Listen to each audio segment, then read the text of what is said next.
Vuoi assaggiare una birra dove al suo interno scopri la specialità tipica friulana? Lumi Beer, il prodotto ricavato in 20 ettari di terreno coltivato orzodistico, biodiversità, performance ambientale.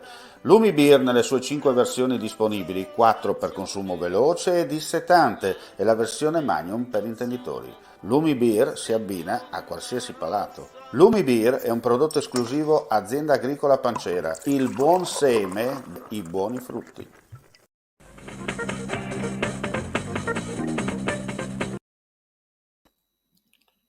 Ben ritrovati gentili amici a questo appuntamento live di friulitv.net, dunque aggiornamenti di cronaca dal Friuli, Venezia, Giulia. Partiamo subito col Covid.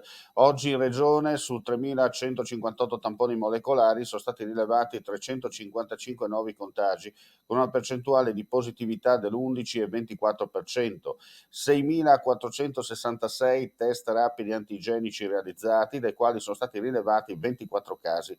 Nella giornata odierna si registrano 2 decessi, una donna di 95 anni di Monfalcone e una di 85 di Gorizia, entrambe morte in ospedale. Le persone ricoverate in terapia intensiva 23, i pazienti in altri reparti 158.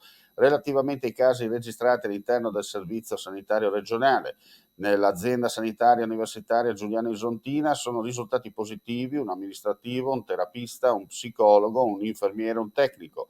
In quella del Friuli centrale, un tecnico e un infermiere. Per quanto riguarda invece la residenza per anziani, sono stati rilevati 4 casi tra gli operatori a Trieste, Duino Risina e San Dorligo della Valle e 6 tra gli ospiti, tutti a Trieste.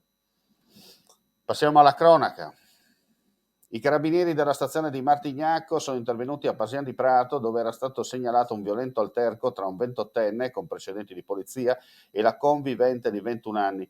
Immediati accertamenti dei militari dell'Arma operanti ha consentito di accertare che l'uomo, per futili motivi e per l'ennesima volta, aveva percosso la donna al volto, procurandole lievi lesioni, minacciandola di morte, anche alla presenza dei carabinieri. L'uomo è stato arrestato per maltrattamenti in famiglia, lesioni personali e minaccia aggravata e associato alla casa circondariale di Udine a disposizione dell'autorità giudiziaria. E adesso andiamo a Tolmezzo, ristori per quanto riguarda i crack Copca e le altre cooperative coinvolte all'epoca. Allora andiamo a sentire l'assessore Zilli. Assessore Zilli, un intervento della Regione che sana una piaga che aveva inciso nel tessuto sociale della carne e non solo. Sì, una misura di sostegno sociale che abbiamo voluto fortemente da quando ci siamo insediati come amministrazione regionale.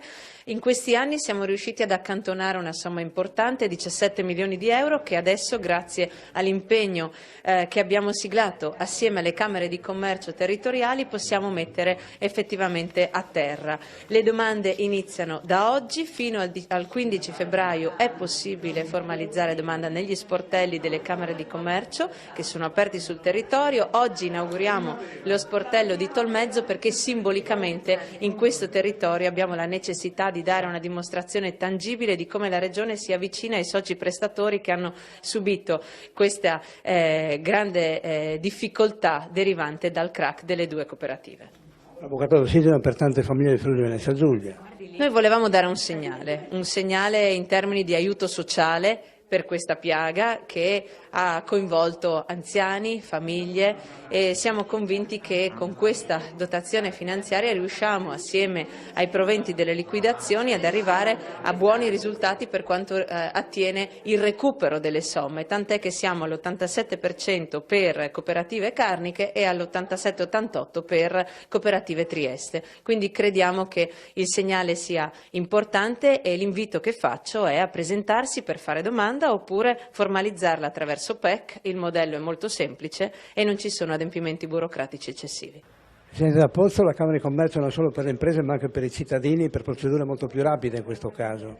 Sì, la Camera di Commercio si è messa a disposizione, sollecitata dalla Regione, procedure veloci, gli uffici sono aperti a Tolmezzo tutti i giorni della settimana, dal lunedì al venerdì, la mattina, e quindi vogliamo essere di aiuto alla Regione in questa fase dove purtroppo si chiude una storia centenaria, quella della cooperativa carnica, assieme oltretutto anche a un'altra storia centenaria, quella della cooperativa operaia di Trieste.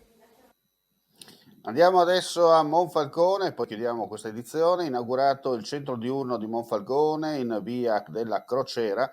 Dopo il lungo stop dovuto al Covid, la struttura, che ospitava 16 anziani, era stata chiusa a marzo 2020 in corrispondenza al primo decreto di lockdown nazionale. Da allora non hanno potuto più accedere a associazioni, ambulatorio distrettuale, parenti. Per noi è una bella giornata, oggi abbiamo accolto 5 ospiti, ce ne sono altri 10 in attesa che a breve potranno usufruire del servizio. L'ha dichiarato il sindaco Anna Maria Cisinta al taglio del nastro, affiancata dagli assessori Luisa e Garimberti. La struttura beneficia di un ingresso autonomo dotato di pedana, svolge l'attività da lunedì al sabato, compreso dalle 8.30 alle 17.30 nella palestra della residenza, dove è stata creata un'ala completamente autonoma per consentire la massima sicurezza di spazi promiscui con non residenti. Nei mesi precedenti l'area non è stata vuota, ma ha ospitato attività di prevenzione. Con il nuovo ingresso anche l'infermiere di comunità beneficia di un accesso proprio. E con questo è tutto, grazie come sempre per la visione all'ascolto, ulteriori aggiornamenti sul nostro sito friulitv.net. Alla prossima. Ehi, dico a te, vuoi un apparecchio acustico a costo zero? Acustica Friulana, via Visinale 16, Muzzana del Turniano, Udine. Telefono 334 27 67 731. Test dell'udito direttamente a domicilio, semplice e veloce. Pagamenti su misura. Non aspettare di non sentire. Campagna di prevenzione dei problemi uditivi. Acustica Friulana. Test dell'udito direttamente a domicilio, semplice e veloce. Un'occasione da non perdere.